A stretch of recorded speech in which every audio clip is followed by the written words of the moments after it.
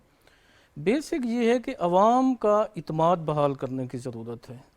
عوام کو اعتماد میں لے کے پالیسیاں بنائی جائیں, جو آپ بھی کہنا چاہ رہے تھے, باقی دوست بھی کہنا چاہ رہے تھے. ضرورت اس مسئلے کا ہے کہ جو ایف پی آر کرنا چاہتا ہے وہ صرف کاغذوں میں نہ کرے, وہ صرف چھاپوں میں نہ کرے, وہ اپنی ایک پالیسی تھرو میڈیا بھی نہ بتائے, اپنے سسٹم کے ذریعے آگاہی دے, مطلب ہر چیز کو الجھاتا نہ جائے.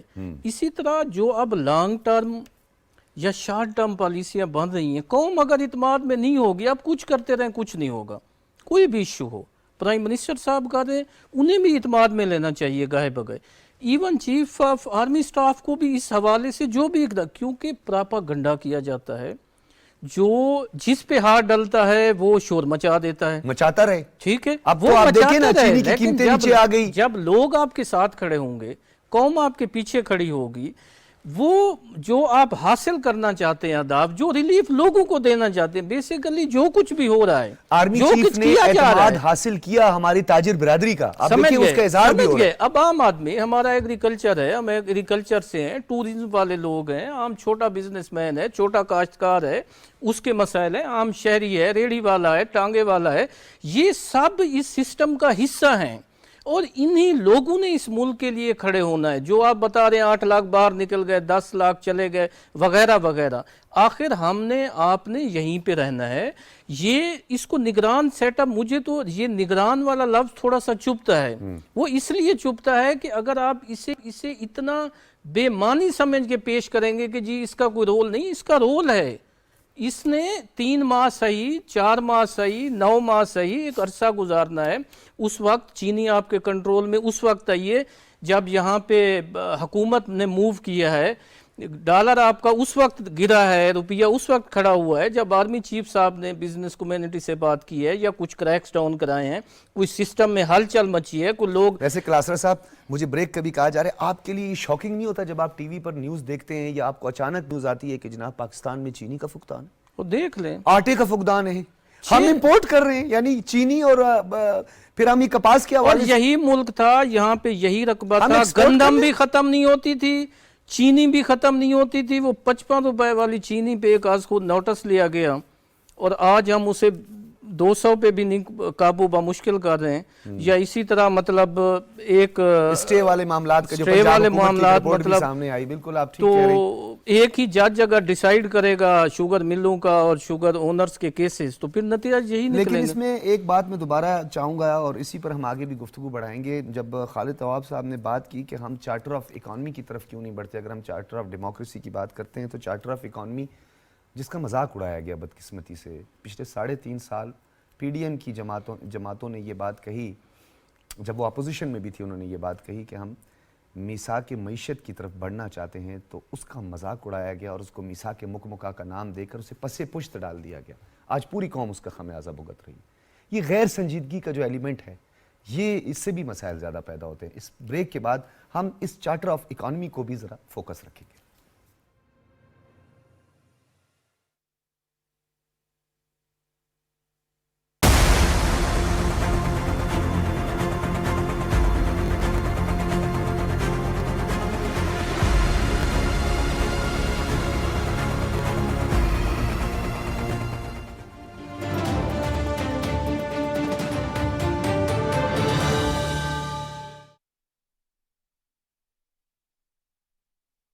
الله أكبر الله أكبر الله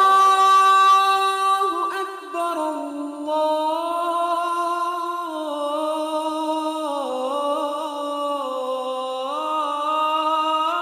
الله أكبر أشهد أن لا إله إلا الله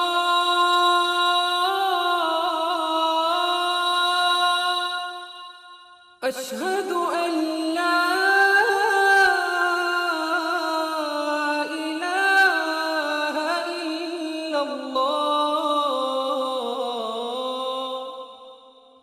أشهد أن محمد رسول الله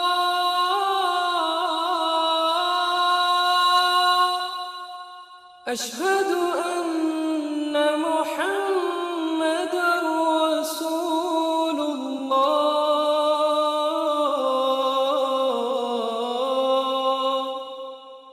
حي على الصلاة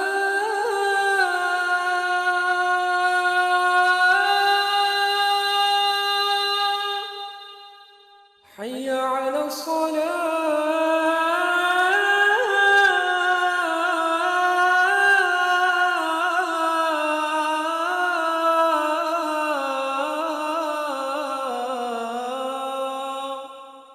حي على الفلاح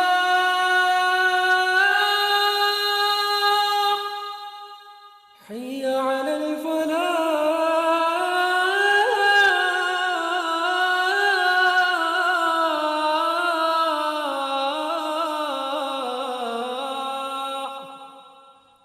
الله أكبر الله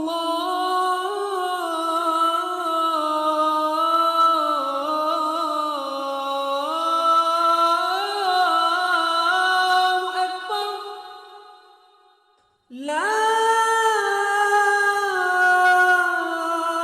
إله إلا الله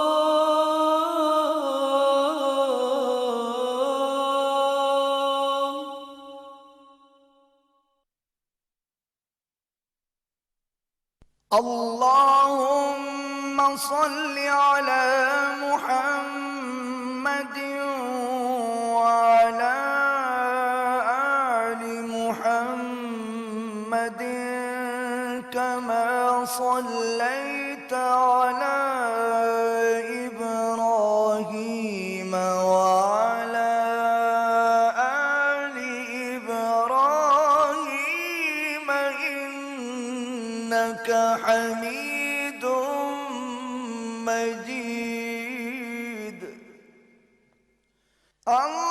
اللهم بارك على محمد وعلى آل محمد كما باركت على إبراهيم وعلى آل إبراهيم إنك حميد مجيد.